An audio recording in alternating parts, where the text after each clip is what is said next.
Welcome back to Atoms in the Galaxy. Today I have an exciting video for you. I'm going to share with you my open water dive license experience and a review of the dive school.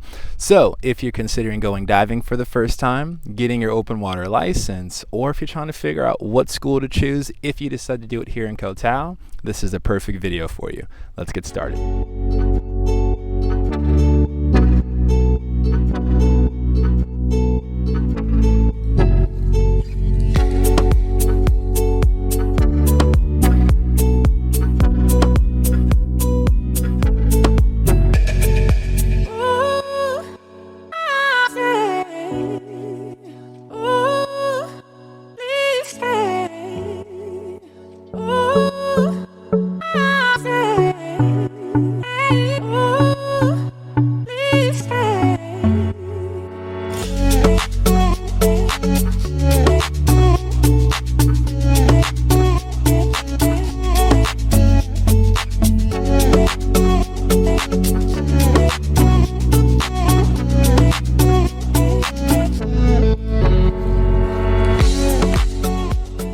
First thing I want to share is I was not planning on getting my open water license here in Koh Tao. It was not the plan at all. I was actually planning to just do a fun dive or like a try dive, discovery dive.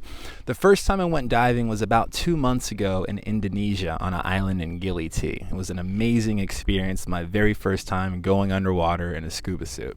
First time I went diving, I went with 3 other guys. One of the guys does not know how to swim, so it was a pretty easy experience, I guess you would say.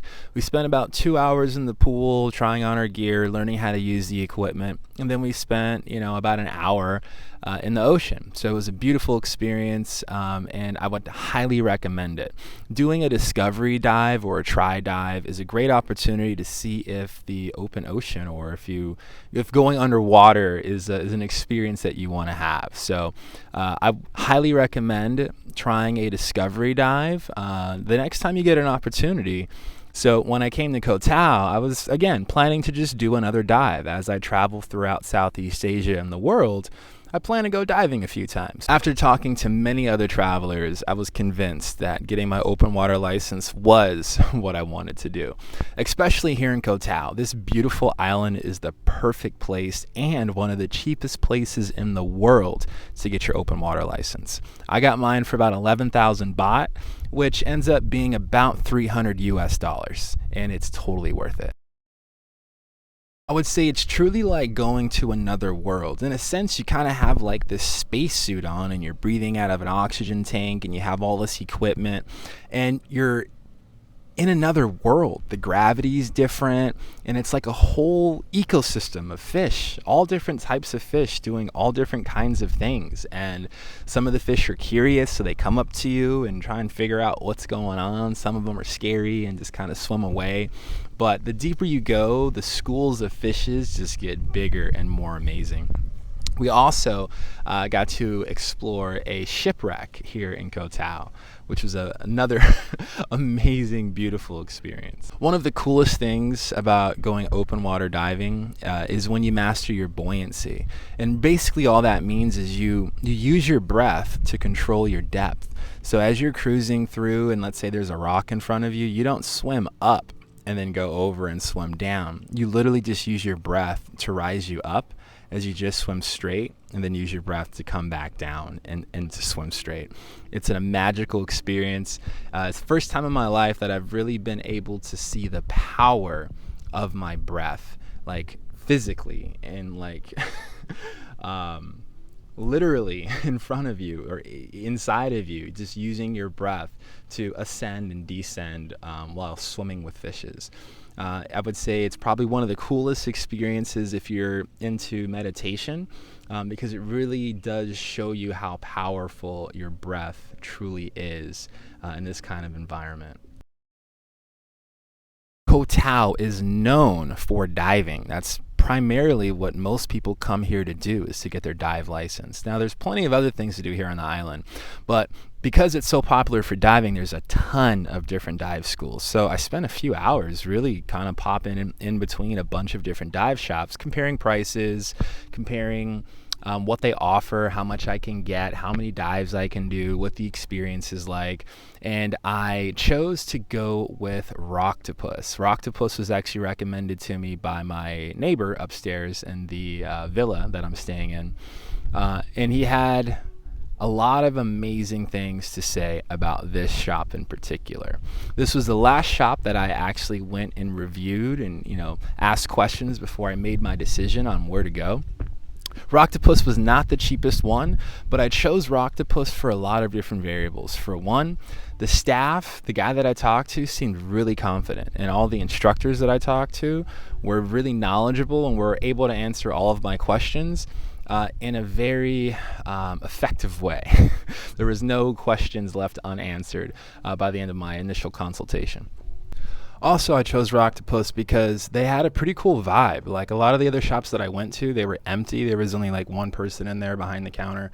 But Rocktopus actually had, obviously, other people working there. There was a few people working in the shop, and there was a few like customers or clients in the shop too. So there was actually people in there. So you could tell that I wasn't going to be the only one that was going to be, in the class.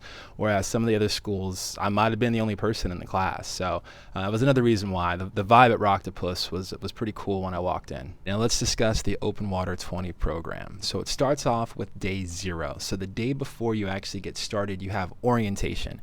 And this is where you're going to meet the other people that are in your course and your instructor. So it was me plus 3 other guys and the instructor. Our instructor went over everything. They give you a pretty good understanding of what's going to be coming your way. And this is where you realize it's not going to be all fun. It's going to be school, and it's going to be challenging, but it's going to be rewarding. And then we start off the next day with day 1. Day 1, official day 1. So you start off about 8 a.m., a few hours of classroom stuff. So there's a lot to learn. You learn a lot about oxygen, nitrogen, buoyancy, there's a lot of different things, a lot of risks. So a lot of classroom stuff before you even touch the water. And then in the afternoon, we start off with in the pool with a 200-meter swim test to make sure we can swim and swim well. And then we have to tread water for 10 minutes thereafter. I'm fairly athletic, somewhat, and it was a challenge. So you do have to swim 200 meters and tread water for 10 minutes. Then after that, you get to assemble the equipment. So you get the introduction to the regulators and the oxygen tanks and the BCDs and all the equipment, and they teach you how to set everything up and how to take it all apart. After that, we go to another pool and we practice skills in the water with the equipment, making sure we feel comfortable underwater, and practice communicating, and we start practicing different skills like taking off our masks and clearing it with water so we can see again, how to save each other, and a bunch of different skills that we practice in the water. Now I will say, I do think our group was supposed to be done by like 5 p.m., but we weren't done until about 6:40. Our instructor did not let us leave until we were ready. So we did end up having to stay almost an extra 2 hours longer on day 1, but it made good sense. We needed to be ready before we get in the ocean the following day. Day 2, now the fun starts. This is where we're going to get in the ocean for the first time, but we start off in the classroom. Day 2, now this is where the fun starts, where we get in the ocean for the first time. So we start off actually with classroom time because there's a lot more stuff we have to learn and things that we have to review before we get in the ocean for the first time. At noon, once we finish the classroom stuff, we load up in these taxis, these back of the pickup trucks, and they take us to the pier. We get to the pier and we unload the gear and we hop onto the boats, and there's just a bunch of different dive boats with a bunch of oxygen tanks set up ready to go. Once on the boat, they go over briefing, safety, where we're going, and then we get together with our group and our instructor, and she gives us the briefing for the day. So where we're going to dive, what skills we're going to be reviewing underwater. So just basically got to go over everything before you get in the water, because you can't talk to each other except for with hand signals. So it helps to know what you're going to be doing before you get down there. After the brief, then we go and we set up our equipment. We do our checks, make sure everything's working properly, and then we check each other's equipment to make sure it's working properly. And then we proceed with our first of 4 scheduled dives. Dive 1 went pretty well. We only went to about 12 meters. Actually, I don't think the area was even that deep. I think our deepest possible depth we could have went was like 11 meters, because we were in the sand at that point. But it was a great dive. We went through of our skills that we practiced underwater, so it really wasn't like a fun experience, because we were just basically down there practicing everything that we were practicing the day before. Just now we're in the ocean. But it was a lot of fun. Then we come back up, get back on the boat, switch out oxygen tanks. We have a quick break before we go into the water for dive number 2. Now, for our second dive this day, it did not go as well as the first dive. One of our divers was having issues with his ear, and the group kind of got a little separated, which shouldn't have happened. But this was the first time that we actually went to a pretty deep area, and there was a lot more to see. Again, the deeper you go, the more there is. So we were kind of like in a new world for the first time. So we kind of got a little distracted. So the second dive wasn't the greatest, and again, one of the divers could not finish that dive because of his ear, the problems he was having with his ear. So because of that, he wasn't going to be able to continue with us for day 3 for the next 2 dives. Now we're back on the boat. We disassemble the equipment. We have a debriefing, and then we head back to shore. Once back at the pier, they unload the boats. We get back in the back of the taxis with the equipment, and then we head back into the shop. We then proceed to clean the equipment, and then we have our final debriefing, pretty much getting us ready for the following day. Day 3, last day. Now we're down to just 3 members, and we start at 6 a.m. We, again, hop on the taxis, take us to the pier. But today it's raining. It was actually pretty gloomy and rainy most of the day, so it was a pretty wet ride to and from the pier, and it was also rainy on the boat. So we were pretty much wet all day. So same process. We get on the boat, we have our briefing, we go out to our dive site, and then we start our dive. Now, dive 3 started off going amazing, but about halfway through the dive, one of our guys, the O-ring in his oxygen tank bursts. So the air in his tank is just leaking into the ocean. Fortunately, instructor was able to go over, give him the extra regulator, and then we had to abort that dive, of course, and we proceeded to the surface safely. So, and then we switched tanks, rechecked the gear, make sure everything was good, make sure the diver was good, and then we proceeded with dive number 4. Went pretty amazingly. I think everyone after dive 3 was a lot more serious and paying a lot more attention to everything, because one of our guys just almost died. So dive number 4 was perfect. It was the best dive by far. But yeah, everyone was in formation. We did all of our checks on time, ahead of time. It was a good, clean, safe dive. Proceeded back to the surface. But because we had to abort dive number 3, we had to either come back the next day, or we opted to get on the afternoon boat and do our next 2 more dives in the afternoon. So we weren't quite done yet, so we did have to dive again. We reconnected with our other buddy that wasn't able to finish the dive before because of his ear, and he came with us on the next 2 dives. The next 2 dives were great. Everything was pretty good. All the equipment was working properly. Everyone was communicating effectively. We got through our skills really well. So our last dive, which was basically like a bonus dive, was really where we had the most fun, because all of the other dives before this, we were practicing skills. It was like being in the classroom, just in the ocean. So with this dive, it was really more about a lot more exploration. We did do a couple of skills, but for the most part, we really got to go out and see quite a bit out there. We saw shipwreck. We couldn't go inside. We weren't trained for that, but just to see like an old like World War II like ship just underwater with fish in it was just an awesome thing to see. But so many fish,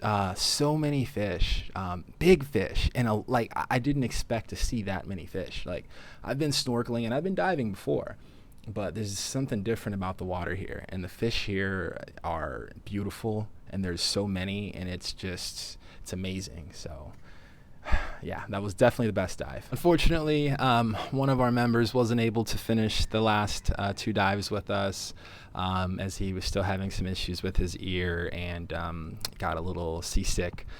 So he did not graduate with us, unfortunately, but it was good to have him on the team. So just know that if you're considering this, it is a challenging process. It's not all fun and games like I originally thought it was just going to be, like 3 days of diving and having fun. But it really is classroom. It really is, challenging. It is challenging, and you do have to learn a lot. Because you learn everything. You know how to assemble the equipment, take the equipment off. You practice taking it on and off in the water. Filling your mask with water, swimming without a mask, putting it back on, navigating. So they really teach you everything. They teach you I can basically do everything except for fill the oxygen tank with air. But aside from that, I can assemble, disassemble. I'm able to swim without equipment, put the equipment on. So there's no excuse. So no matter what potential issue you may face in the water, as long as you have a buddy, you'll be able to face any challenges.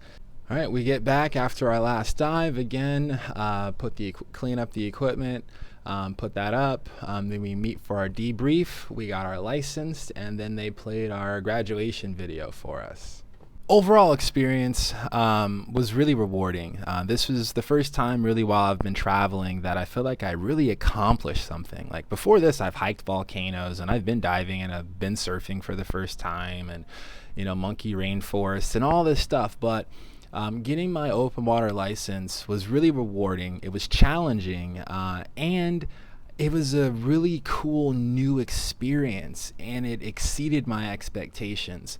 It was more work than fun, but now that I'm licensed, it just opens up so many dive sites that as I'm traveling, I don't have to sit with an instructor or get in the pool. I can set up my equipment, hop on the boat, and go with a buddy, of course.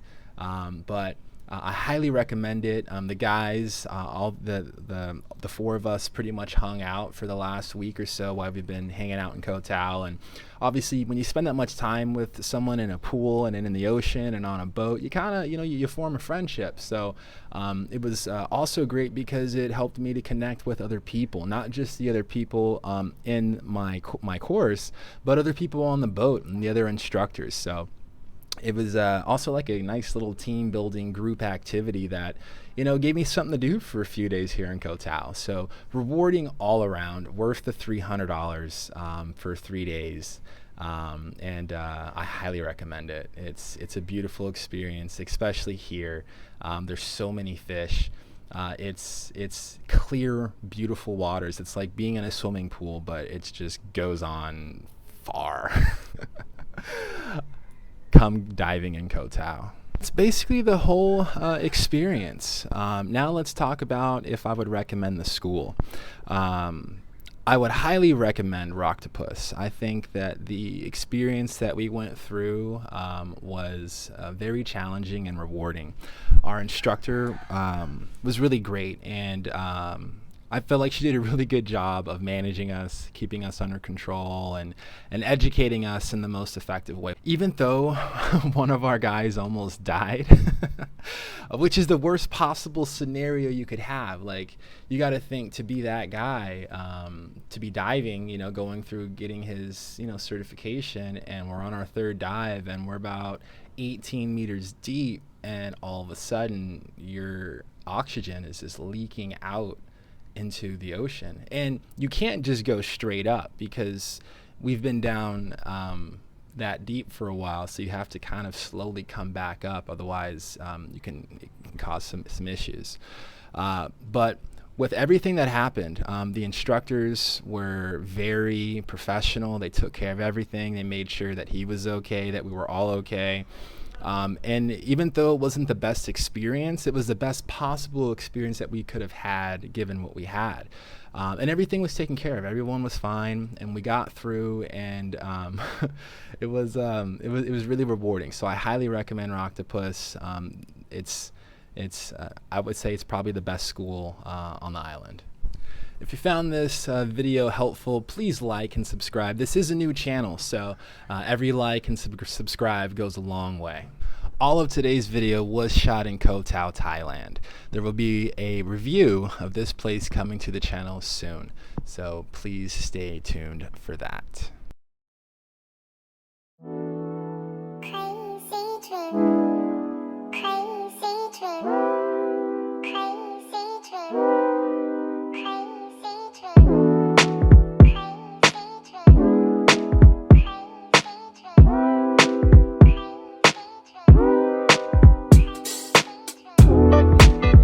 And as I wake up from this crazy dream, I hope that things remain as they seem. 'Cause as I wake up from this crazy dream, oh this dream, sure.